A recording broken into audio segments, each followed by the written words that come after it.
Hello everyone, welcome back to my channel. मैं अनंता आज आपको एक बहुत स्पेशल टॉपिक बताने वाली हूँ, जिस टॉपिक को अगर आप इग्नोर कर दिए तो एक दो नंबर तो जिस एग्जाम में इंग्लिश आता होगा उसमें जाएगा ही। ठीक है, आप एक दो नंबर गेन करने के लिए इतना सारा जीके पढ़ते हो, लेकिन अगर आप एक्टिव पैसिव वॉइस अगर आप कर लो तो आपका वही एक दो नंबर फिक्स हो जाता है। तो ये टॉपिक एक ऐसा टॉपिक है जो आपको नंबर गेन कराता है, प्लस कराता है, या प्लस प्लस पॉइंट होता है इसका। मेरा कहने का यही मतलब है कि अगर आप जेन्युइन कैंडिडेट हो तो क्लास बिल्कुल भी स्किप मत करिएगा। चलिए स्टार्ट करते हैं। तो इसमें देखिए सबसे पहला क्या है, सबसे पहला मैंने एक स्ट्रक्चर लिया है। सब स्ट्रक्चर किस चीज़ का लिया है? सेंटेंस का लिया है। सेंटेंस कम से कम यहाँ पे तीन चीज़ों पे एक्टिव पैसिव वॉइस वर्क करता है। ठीक, तो सब्जेक्ट पे वर्क करेगा, वर्ब पे वर्क करेगा और ऑब्जेक्ट पे वर्क करेगा। ये सब्जेक्ट होता क्या है? सब्जेक्ट होता है जिसके बारे में बोला जाता है या फिर जिसके बारे में होता है, कार्य होता है। ठीक है, और ऑब्जेक्ट होता है जिसका कार्य होता है। ठीक है, या फिर जो ऑब्जेक्ट, जैसे आप कह सकते हैं सब्जेक्ट जिसके बारे में जो कार्य होता है, ठीक, वही चीज़ हो गया ऑब्जेक्ट। तो अब सब्जेक्ट वर्ब क्या है? वर्ब तो लगाना ज़रूरी है भाई। वर्ब के बिना कैसे सब्जेक्ट कंप्लीट होगा? जैसे वह उठा, खाया, पढ़ा, गाया ना, शी ईट्स, शी रन्स। तो यहाँ पे वर्ब क्रिया करना बहुत ज़रूरी है सेंटेंस के लिए। तो ये तीन चीज़ें हो गई आपके सेंटेंस के स्ट्रक्चर की, जो कि एक्टिव पैसिव वर्ब उसी पे वर्क करता है।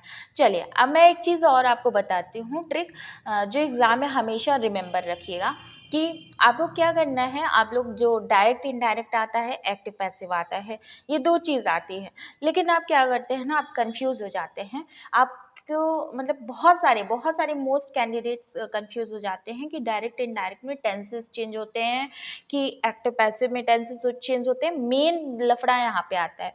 तो आपको बता दूं, एक्टिव पैसिव में टेंस बिल्कुल नहीं चेंज होगा। एक्टिव पैसिव का टेंस बिल्कुल नहीं चेंज होता है, डायरेक्ट इनडायरेक्ट का टेंस चेंज होता है। अब यहाँ पे चलिए हम कुछ रूल्स देख लेते हैं एक्टिव पैसिव वॉइस के, कैसे हम एक्टिव से पैसिव वॉइस में हम चेंज करेंगे। ठीक, अब यहाँ पे मैंने पहला सेंटेंस लिया है, she was singing a song.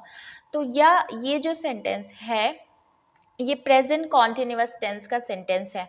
अब प्रेजेंट कॉन्टिन्यूअस टेंस का सेंटेंस है, अब ये जो शी है, शी को किस में चेंज करना है? ऑब्जेक्ट में चेंज करना है। मतलब शी का ऑब्जेक्ट फॉर्म क्या बनेगा? यहाँ पे हर बनेगा। शी का ऑब्जेक्ट फॉर्म हर बनेगा। अभी मैं एक एक चीज बताऊंगी आपको कि प्रोनाउन जितने भी होते हैं उसके ऑब्जेक्ट फॉर्म क्या क्या रहते हैं, वो आपको रटने पड़ेंगे। ठीक है, आपको नोट्स भी मिल जाएगी, पीडीएफ भी मिल जाएगी। बस अगर आप जेन्युइन कैंडिडेट होंगे तो पूरी क्लास अच्छे से अटेंड करिएगा, अगर नहीं होंगे तो भाई वो आप जानिए। तो यहाँ पे अब ये जो ऑब्जेक्ट है, ऑब्जेक्ट को यहाँ पे आप ले आकर के सब्जेक्ट बना देते हैं, सबसे आगे लेकर के सब्जेक्ट बना देते हैं पैसिव फॉर्म चेंज करते टाइम। और अब खेला यहाँ पे होता है वर्ब में। वर्ब में आपकी यहीं पे खेल होता है, यहीं पे आपको क्या करना होता है? चेंज करना रहता है। अब जैसे यहाँ पे वॉज है ना और सिंगिंग है ना, अगर आपको कोई भी कॉन्टिन्यूअस टेंस दिख गया, चाहे वो सिंपल कॉन्टिन्यूअस टेंस हो, मतलब प्रेजेंट कॉन्टिन्यूअस टेंस हो, चाहे वो पास्ट कॉन्टिन्यूअस टेंस हो, चाहे वो फ्यूचर कॉन्टिन्यूअस टेंस हो, तो इन तीनों कॉन्टिन्यूअस टेंस में आपको अगर आईएनजी दिख रहा है तो आपको पैसिव वॉइस में बीइंग लगाना ही है। BEING मस्ट है। ठीक है, BEING मस्ट है। आपको दिमाग में ध्यान से एकदम घुसा लीजिएगा, अगर कॉन्टिन्यूअस है तो बीइंग लगेगा। ठीक, ये रट गया एक टॉपिक।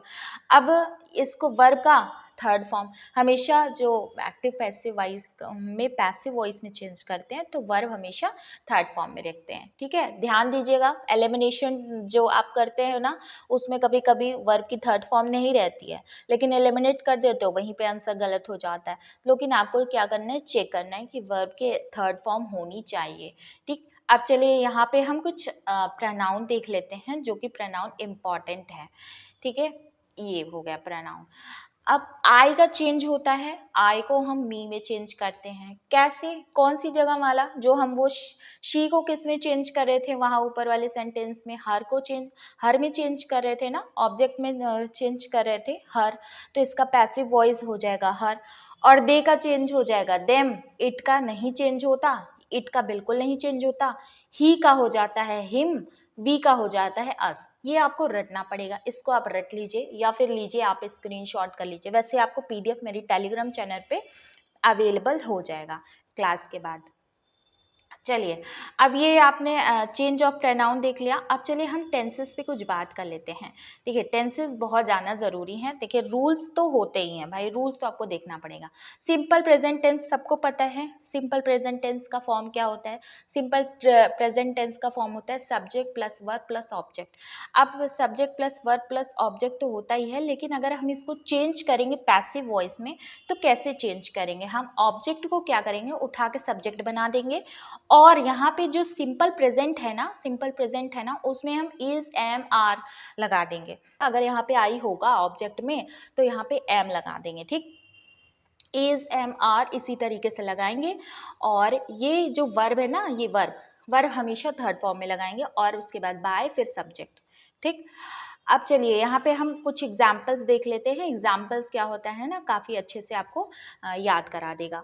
तो एग्जाम्पल्स में सबसे पहला है I watched the TV every weekend. Change क्या हुआ है, ये देखिए, ये सेंटेंस क्या है, ये सेंटेंस है आपका प्रेजेंट इंडेफिनिट टेंस। अब प्रेजेंट इंडेफिनिट टेंस है तो इसको हम वर्ब को सबसे पहले चेंज करेंगे, मतलब ऐसे दिमाग में ध्यान देंगे। देखिए आपको यहाँ पे थ्योरी वाले एग्जाम तो देना नहीं है कि आप 10th का एग्जाम दे रहे हो या फिर आप 10th के भी स्टूडेंट हो, तो मतलब कि उनके लिए भी ठीक है। लेकिन अगर सबसे पहले अगर मैं यहाँ पे कंपटीशन वाली बात कर रही हूँ कि एलिमिनेट कैसे करना है, अगर ऑप्शन 4 ऑप्शन दिए हैं तो 4 ऑप्शन दिए हैं तो 4 ऑप्शन में कैसे एलिमिनेट करना है आपको क्या करना है, सबसे पहले आपको वर्ब चेक करना है। ये जो वॉज है ना, वॉज क्या है, वॉज आपका वर्ब का फर्स्ट फॉर्म है, ठीक है। अब ये I watch the TV every weekend, ये आपने देख लिया, पहचान लिया कि प्रेजेंट इंडेफिनिट टेंस है। प्रेजेंट इंडेफिनिट टेंस है तो टीवी इज वॉच्ड होगा। अब देखिए टेलीविजन है ना, एक है टीवी ना, यहाँ पे एक है इसलिए इज लगा है, इसलिए इज लगा है, ठीक है, इसलिए इज लगा है। और वॉच्ड वर्ब की थर्ड फॉर्म, फिर बाय, फिर मी क्यों लगा है, मी, ये जो आई है ना, ये आई है ना, ये आई जा करके मी में चेंज हो गया है, आई जा करके मी में चेंज हो गया है, जो कि अभी मैंने बताया था आपको प्रोनाउन। आई का किस में चेंज होता है, आई का चेंज होता है मी में, ठीक। तो एवरी वीकेंड ऐसे लिख दिया गया। He enjoys travelling, he enjoys travelling. अब यहाँ पे ऐसे यस लगा है, आप जान गए ना, जान गए कि प्रेजेंट इंडेफिनिट टेंस है, प्रेजेंट इंडेफिनिट टेंस है तो इसका मतलब इज एम आर या फिर वर्ब की वर्ब में थर्ड फॉर्म, तो इज लगा दिए क्योंकि ट्रेवलिंग तो एक ही है, मतलब एक ट्रेवलिंग है, सिंगुलर की बात हो रही है। उसके बाद फिर इज इंजॉयड वर्ब की थर्ड फॉर्म, फिर बाय, ही कहाँ चेंज हो जाएगा, ही हिम में चेंज हो जाएगा, ठीक। ये रहा आपका प्रेजेंट इंडेफिनिट टेंस का रूल। अब चलिए यहाँ पे अब हम प्रेजेंट कॉन्टिन्यूस टेंस देख लेते हैं। अभी मैंने पहले क्या बताया था, शुरू में सबसे पहले मैंने बताया था अगर कॉन्टिन्यूस टेंस है तो कॉन्टिन्यूस टेंस का बीइंग आएगा ही, कॉन्टिन्यूस टेंस का बीइंग आ गया, ठीक। अब बीइंग आ गया और वर्ब की थर्ड फॉर्म भी आएगी, ठीक है, वर्ब की थर्ड फॉर्म भी आएगी। इज एम आर तो कॉन्टिन्यूस टेंस में लगता ही है, ठीक है। और ऑब्जेक्ट को यहाँ लगा देंगे, सब्जेक्ट को यहाँ लगा देंगे, कितना सिंपल है ये रूल, ठीक। अब चलिए हम एग्जाम्पल से देख लेते हैं क्योंकि एग्जाम्पल्स तो ज़रूरी होते हैं। तो एग्जाम्पल है he is providing for the needy, he is providing for the needy. अब यहाँ पे द नीडी क्या है, द नीडी है ऑब्जेक्ट, द नीडी क्या है ऑब्जेक्ट। तो द नीडी इज का हो जाएगा आर, द नीडी, तो नीडी एक लोग तो होंगे नहीं, नीडी बहुत ज़्यादा ज़रूरतमंद लोग हैं ना, तो ज़रूरतमंद लोग हैं इसलिए यहाँ पे आर लगा है, आर, फिर आईएनजी है ना, कॉन्टिन्यूअस टेंस है, बीइंग हो गया, वर्ब की थर्ड फॉर्म हो गई। चलिए ये हो गया एग्जाम्पल आपका, ये प्रेजेंट कॉन्टिन्यूअस टेंस हो गया। अब चलिए प्रेजेंट परफेक्ट पे आते हैं। अब ये देख लीजिए परफेक्ट का क्या होता है, परफेक्ट में आपको ध्यान रखना बी न लगेगा, किसी का भी परफेक्ट होगा बी न लगेगा, BEEN बी न लगेगा, ठीक है, सिंपल होगा। प्रेजेंट परफेक्ट टेंस होगा तो भी बीन लगेगा, पास्ट परफेक्ट टेंस होगा तो भी बीन लगेगा, ठीक है। अब चलिए यहाँ पे देखते हैं एक्टिव वॉइस हुआ, सब्जेक्ट हैज हैव दिया गया है, वर्ब की थर्ड फॉर्म तो रहती है प्रेजेंट परफेक्ट में पहले से ही, और ऑब्जेक्ट यहाँ पे सिर्फ और सिर्फ आपको क्या करना है, पैसिव वॉइस में बीन ऐड कर देना है बस, और कुछ भी नहीं करना। तो ये देखिए यहाँ पे आ गया आपका active voice. Rimi has made the organiser, the organiser से स्टार्ट हुआ, हैज तो पहले से ही था, मतलब यहाँ पे हैज़ हैव तो होता ही है, हैज़ हैव है, और उसके बाद बीन है, फिर मेड बाय ऋषि, हो गया, खत्म कहानी इसकी। अब नेक्स्ट इसमें देखते हैं, नेक्स्ट क्या कह रहा है, Kate has managed her team well. Kate has managed her team well, ये भी आप देख गए कि जो है ये किस में है, ये आपका परफेक्ट टेंस में है। अब चलिए हम इसका देख लेते हैं क्या बनाया इसने। हर टीम क्या हो गया, सब्जेक्ट हो गया, और हैज़ हो गया, फिर यहाँ बीन लगा दिया, वर्ब की थर्ड फॉर्म हो गई, बस बाय कैट हो गया। तो चलिए सिंपल पास्ट टेंस में आते हैं। अब एक चीज़ बता दूँ मैं आपको कि प्रेजेंट परफेक्ट कॉन्टिन्यूअस टेंस का बिल्कुल नहीं बनता, ठीक है, वो चेंज नहीं होता। चलिए अब यहाँ पे सिंपल पास्ट हम आ गए, सिंपल पास्ट में आ गए, तो सिंपल पास्ट में भी आपको टेंस देख करके पता चल जाएगा कि ये सिंपल पास्ट है। तो सब्जेक्ट वर्ब प्लस ऑब्जेक्ट रहता है, लेकिन इसमें भी क्या होगा, इसमें भी जैसे हम लोग सिंपल प्रेजेंट में कर रहे थे, is am are plus verb की थर्ड फॉर्म कर रहे थे, सिंपल प्रेजेंट में कर रहे थे, देखिए मैं आपको रिवाइज करा रही हूँ, वैसे सेम तरीके से आपको सिंपल पास्ट में करना है। सिंपल पास्ट में क्या करना है, ऑब्जेक्ट को पहले ले आना है। अब सिंपल पास्ट है तो वॉज वर है, फिर उसके बाद वर्ब की थर्ड फॉर्म है। भाई एक्टिव वॉइस है, पैसिव वॉइस है, मतलब पैसिव वॉइस है, तो पैसिव वॉइस में वर्ब की थर्ड फॉर्म आती है, ठीक है। अब ये हो गया आपका सिंपल पास्ट का रूल। सिंपल पास्ट का रूल यहाँ पे देखिए, शी मेड एन एग्रीमेंट, तो शी मेड एन एग्रीमेंट, उसने एक एग्रीमेंट बनाया। तो मेड क्या हुआ, मेड से आप जान गए ना, मेड से तो आप जान गए, वर्ब की सेकंड फॉर्म है, वर्ब की सेकंड फॉर्म से आप जान गए कि हाँ ये सिंपल पास्ट है, सिंपल पास्ट है, तो मतलब पास्ट इंडेफिनिट टेंस है, पास्ट इंडेफिनिट टेंस है, तो इसका वॉज वर्ब में चेंज होगा। अब एन एग्रीमेंट यहाँ पे सिंगुलर है, अगर सिंगुलर है मतलब एक है, एक वचन है, सिंगुलर है। देखिए मैं हिंदी में भी बोल सकती हूँ, ऐसा कुछ नहीं है, आपको बस एक जो होता नहीं कि क्लू आना चाहिए, एक नॉलेज होनी चाहिए, एक चीज़ आपके अंदर होना चाहिए कि आप एग्जाम में बस उसको टिक करते जाओ। तो an agreement was made by हर, तो वॉज हो गया, वॉज ऐड हो गया, मैंने अभी बोला ना वॉज या वर ऐड होता है पैसिव वॉइस में, फिर उसके बाद मेड, तो यहाँ मेड जो है वर्ब की थर्ड फॉर्म में भी मेड होता है। देखिए वर्ब की first form, second form, third form, make, made, बस यही हो गया। तो मेड जो है वर्ब की थर्ड फॉर्म भी है, सेकेंड फॉर्म भी यही होती है, थर्ड फॉर्म भी यही होती है। तो अब एक्टिव वॉइस देख लेते हैं। Piyush resolved all the queries appropriately, Piyush ने क्या किया, रिजॉल्व किया ऑल द क्वेरीज जो भी है। तो ऑल द क्वेरीज क्या है, ऑल द क्वेरीज सिंगुलर नहीं है, ऑल द क्वेरीज प्लूरल है, बहुत सारी क्वेरीज हैं, तो बहुत सारी क्वेरीज हैं, उसके साथ वॉज नहीं लगेगा, उसके साथ लगेगा वर, ठीक है, उसके साथ यहाँ पे आपने वर लगा दिया, अप्रोप्रिएटली रिजॉल्व्ड बाय पीयूष, यहाँ पे वर्ब की थर्ड फॉर्म रिजॉल्व हो गया, ठीक है। अब ये हो गया आपका। अब नेक्स्ट इसमें आते हैं, नेक्स्ट पास्ट कॉन्टिन्यूअस टेंस में आते हैं। पास्ट कॉन्टिन्यूअस टेंस का बहुत आसान है, वॉज है, मतलब सारा ही स्ट्रक्चर तो वही है, बस आपको क्या करना है, वर्ब में थर्ड फॉर्म लगा देना, उसके पहले बीइंग लगा देना। बीइंग तो आप जानते हैं कि जितने भी कॉन्टिन्यूअस टेंस है आंख बंद करके बीइंग लगा दो, ठीक है। अब देखो एग्जाम्पल देख लीजिए थोड़ा सा, यहाँ पे ही was peeping in to the room, वो रूम में झांक रहा था, और तो द रूम हो जाएगा द रूम, अब यहाँ पे वॉज का वॉज हो गया। अब यहाँ पे पीप का हो जाएगा पीप्ड, वर्ब की थर्ड फॉर्म, और बीइंग हो जाएगा इसके आगे, इनटू ही का हो जाएगा हिम, ठीक, ही का हिम में चेंज हो गया। बस यही इतना सा रूल था। पास्ट परफेक्ट पे आते हैं। पास्ट परफेक्ट का क्या होगा, सब्जेक्ट होगा had plus verb plus object.